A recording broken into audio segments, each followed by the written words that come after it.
हम तो यही अरदास करते हैं कि सरकार जो है वो अपना जो बदलाखोरी का रवैया उन्होंने अपनाया हुआ है अपने ही लोगों के खिलाफ, तो उसको छोड़कर किसानों की मांगों को आज मानकर उनको अच्छी खुशखबरी दे।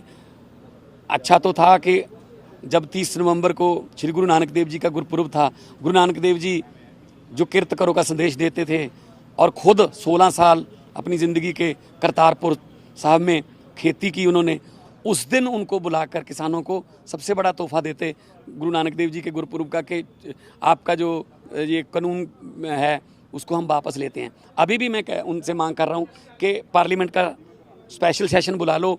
आप जीएसटी लागू करने के लिए आधी रात को पार्लियामेंट खुलवा लेते हो, अब ये काले कानून वापस करने के लिए एक दिन के लिए सेशन बुला के इन कानूनों को वापस ले लेना चाहिए। मैंने भी ओम बिरला जी को चिट्ठी लिखी है कि किसानों की भावनाओं को समझते हुए इतनी सर्दी में अपने बच्चों सहित अपने बुजुर्गों सहित वहाँ पे बैठे हैं, कोई वो उनको फ़ोटो खिंचवाने का कोई शौक़ नहीं है, वो अपनी मांगों के लिए आए हैं, अपने हक मांगने आए हैं। और इसको ये बोल देना कि ये हुल्लड़बाज हैं, ये पता नहीं ये एंटी नेशनलिस्ट हैं, ये बोल के डीरेल करने की कोशिश नहीं करनी चाहिए। वो अन्नदाता है जो पक्षियों के लिए भी दाने जो है अपने खेत में छोड़ देता है कि ये पक्षियों के हिस्से का जो रिज़्क है वो मैंने उगाया, तो पक्षियों का भी उस पर उतना ही अधिकार है खाने का। वो उस आदमी को आप कह रहे हो कि ये हुल्लड़बाज हैं, ये हैं। सो पहले तो बीजेपी कह रही थी ये गुमराह कर रहे हैं सब लोग हैं, अब बीजेपी कह रही है आपके भ्रम दूर करने हैं। क्या सिर्फ बीजेपी इंटेलिजेंट रह गई? क्या किसान जथेबंदियों के जो नेता हैं जो 40-40 साल से संघर्ष में हैं, क्या उनको समझ नहीं आती बिलों की?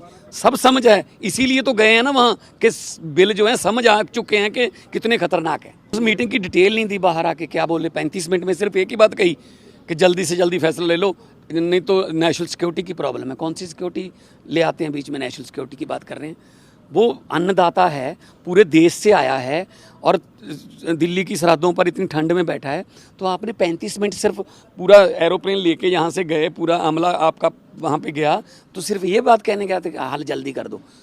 अंदर जो बात हुई है वो बताइए कैप्टन साहब। ऐसे आप इस संघर्ष में जो भी कोई सियासी बात करेगा वो उसकी गलतफहमी होगी। ये अकाली दल कांग्रेस को तो सिर्फ केजरीवाल के बिना कुछ नजर ही नहीं आता, इनको तो सपने में भी वही आते हैं। जब कोई बात यहाँ की करें कहते जी केजरीवाल ऐसे क्यों नहीं करता केजरीवाल।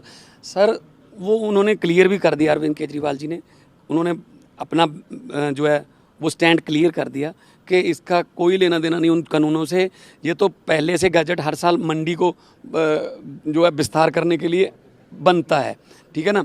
तो ये कानूनों को जो है वो वापस लेने की मांग हम केजरीवाल जी खुद कर रहे हैं प्रधानमंत्री से, वो अपनी स्टेट में लागू कैसे करेंगे? सो ये सिर्फ सब भरम फैला रहे हैं।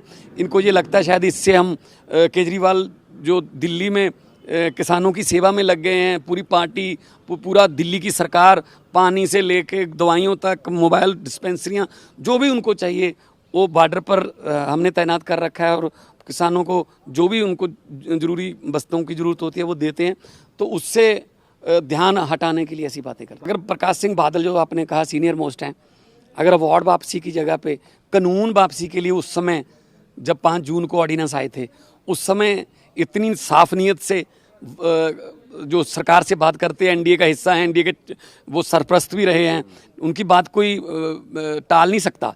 प्रधानमंत्री से बात करते कि कानून वापस करो, तो ना तो बादल साहब को वार्ड वापस करने की ज़रूरत पड़ती और ना ही लोगों को ये दिन देखने पड़ते। पहले तो वो पूरा परिवार जो है उनका वो बिलों की तारीफ़ करता रहा कि बहुत अच्छे बिल हैं। अब कह रहे हैं कि जी हम तो वार्ड वापस करेंगे, तो मतलब इसकी जगह पे ये किसानों के संघर्ष की जीत है सब। ना वो एनडीए से टूटते थे, ना वो एक कुर्सी के लिए जो पूरा पंजाब के अब तक उन्होंने जो पंजाब के हक हैं, जो राइट्स हैं, वो दांव पे लगा रखे थे, सब लोगों के संघर्ष की वजह से। इसके लिए मैं लोगों को ये कहना चाहता हूँ कि जब लोग इकट्ठे हो जाते हैं तो बड़े बड़े तख्त हिल जाते हैं।